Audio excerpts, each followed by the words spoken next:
बिस्मिल्लाहिर्रहमानिर्रहीम। अस्सलाम वालेकुम व्यूअर्स, वेलकम टू आवर नबिया किचन। आज आपके साथ जो मैं रेसिपी शेयर करूंगी शामी कबाब की है, लेकिन बगैर गोश्त के बनाएंगे शामी कबाब। तो इसलिए वीडियो को एंड तक लाजमी देखिएगा कि किस तरीके से ये कबाब बनेंगे। तो कबाब बनाने के लिए सबसे पहले मैंने 2 कप जो है चने की दाल ले ली है, तकरीबन ये आधा किलो है। अच्छा, आप भी हैरान हो रहे होंगे, ना इसमें गोश्त जाएगा, ना मटन, ना बीफ, ना चिकन। तो कैसे बनेंगे ये आपने लाजमी देखना है। तो कबाब बनाने के लिए सबसे पहले मैंने प्रेशर कुकर ले लिया। अच्छा, आप चाहें तो कोई पतीली वगैरह भी ले सकते हैं। इसके अंदर दाल को हमने डाल देना है। अच्छा, दाल को जो है मैंने 1 से 2 घंटे पहले धो के सोक कर लिया था। लाजमी आपने 1 से 2 घंटे पहले भिगो देना है इसको। भिगी हुई दाल हमें चाहिए। अब हम इसमें डालेंगे आलू। तो आलू मैंने 4 जो है इस साइज़ के ले लिए हैं। ये आप साइज़ देख सकते हैं। ये तकरीबन आधा किलो ही आलू हैं, आधा किलो ही दाल है और आधा किलो ही मैंने आलू ले लिए हैं। तो ये इसके अंदर डाल देंगे। 2 मैंने तेज़ पत्ते लिए, 4 मैंने लौंग लिए, 1 बादियान का फूल लिया, ये टूटा हुआ था तो इसलिए मैंने इस तरह से ले लिए। 1 बड़ी इलायची ली है, दालचीनी भी मेरे पास टूटी हुई थी तो इस तरह से 3 छोटी स्टिक्स ली हैं। अगर बड़ी है तो आप 1 ले लें। 4 मैंने जो है जवे लहसुन के लिए हैं और 1 टीस्पून मैंने अदरक लिया है। तो पिसा हुआ अदरक मैंने लिया है इसके अंदर, ये डाल देंगे। साथ ही इसमें डालेंगे नमक, आपने अपने टेस्ट के हिसाब से डालना है। 2 टीस्पून मैंने लाल मिर्च, कुटी हुई लाल मिर्च ली है, आप चाहें तो साबुत वाली भी ले सकते हैं। 1 टीस्पून सफ़ेद ज़ीरा लिया है, हाफ टीस्पून हल्दी, 1 टीस्पून लाल मिर्च का पाउडर और 2 टीस्पून कुटा हुआ जो है सूखा धनिया। अच्छा, स्पाइसेस को आप अपने टेस्ट के हिसाब से कम ज़्यादा कर सकते हैं। तो अब हम इसमें डाल देंगे पानी। पानी तकरीबन इसके अंदर जाएगा 2 गिलास के जितना। 2 गिलास मैंने इसके अंदर पानी डाल दिया हुआ है। अब हमने इसको कवर करना है और 6 मिनट का हमने प्रेशर लगाना है। तो ये देखिए, मैंने 6 मिनट का प्रेशर लगाया था। अच्छे से जो है दाल हमारी गल चुकी है। दाल को अब हम चेक कर लेंगे।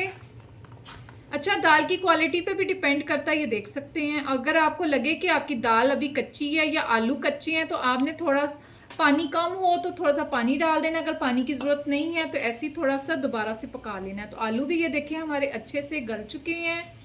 अब मैं इसको एक परात में या खुले बर्तन में निकाल लूँगी और इसमें जितने हमने खड़े मसाले डाले थे वो भी हम निकाल लेंगे। तो ये देखिए, ये सारे खड़े मसाले मैंने निकाल लिए हुए हैं। अब आप कोई मैशर ले लें या चॉपर ले लें या कुंडी ले लें, तो उसमें आपने अच्छे से इसको मैश कर लेना है। जिस तरीके से शामी कबाब का मिक्सचर होता है उसी तरीके से हमने इसको कर लेना है। तो इसको मैंने अच्छे से मैश कर लिया हुआ है। अब हम इसमें डालेंगे हाफ टीस्पून गरम मसाले का पाउडर।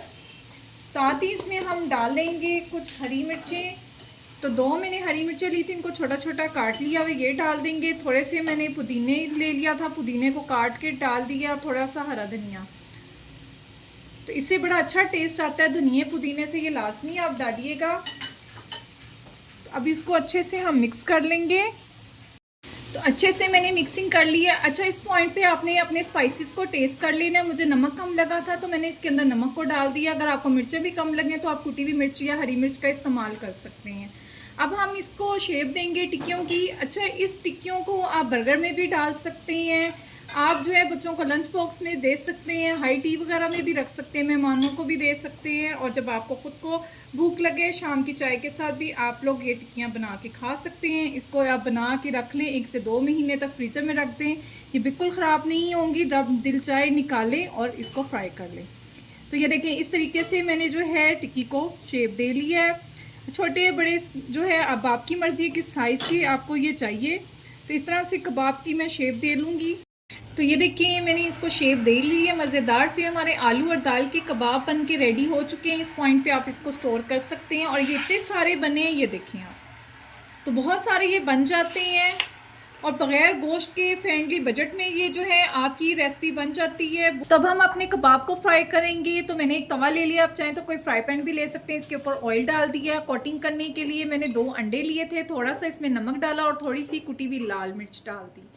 आप चाहें तो काली मिर्च भी डाल सकते हैं, जो आपको पसंद हो आप इसके अंदर डाल सकते हैं। अब हमने जो है एक कबाब लिया, इस तरह से अंडे में कोट करेंगे और इस तरह से तवे के ऊपर डाल देंगे, क्योंकि तवा हमारा पहले से गर्म है। तो इसी तरह से हम कबाब को बनाते जाएंगे।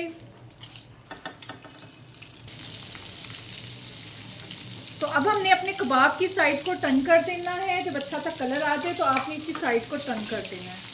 तो एक तरफ से अच्छा सा कलर आ चुका है, अब हमने दूसरी तरफ से भी अच्छा सा प्यारा सा गोल्डन सा कलर लाना है। ज़बरदस्त से हमारे कबाब बनके रेडी हो रहे हैं। आप इसकी लुक देखें, कितनी कमाल की इसकी लुक आई है। जब फ्राई हो जाएंगे फिर मैं आपको दिखाती हूँ। तो ये देखिए दोनों तरफ से अच्छा सा फ्राई हो चुका है, प्यारा सा कलर आ चुका है। अब मैं इसको निकाल लूँगी और फिर आपको डिश आउट करके दिखाती हूँ इसकी फाइनल लुक। तो ये देखें मज़ेदार से आलू के और दाल के कबाब बनके रेडी हो चुके हैं। आप इसकी लुक देखें, बिल्कुल ऐसे है जैसे शामी कबाब होते हैं। आपको मैं दोनों तरफ से दिखा देती हूँ इसकी फ़ाइनल लुक और तोड़ के भी दिखा देती हूँ कि ये कितने सॉफ्ट और यमी बन के रेडी होते हैं। कोई कह ही नहीं सकेगा कि ये शामी कबाब है, आपने इसके अंदर गोश्त का इस्तेमाल नहीं किया है या चिकन नहीं डाला। एक बार मेरे कहने पे ज़रूर ट्राई कीजिएगा। उम्मीद है आज की रेसिपी आपको पसंद आई होगी। अगर आपको मेरी आज की वीडियो थोड़ी सी भी अच्छी लगी है तो प्लीज़ इसको लाइक करें, शेयर करें, चैनल को जल्दी से सब्सक्राइब करें। दुआ में याद रखिएगा। थैंक यू, अल्लाह हाफिज़।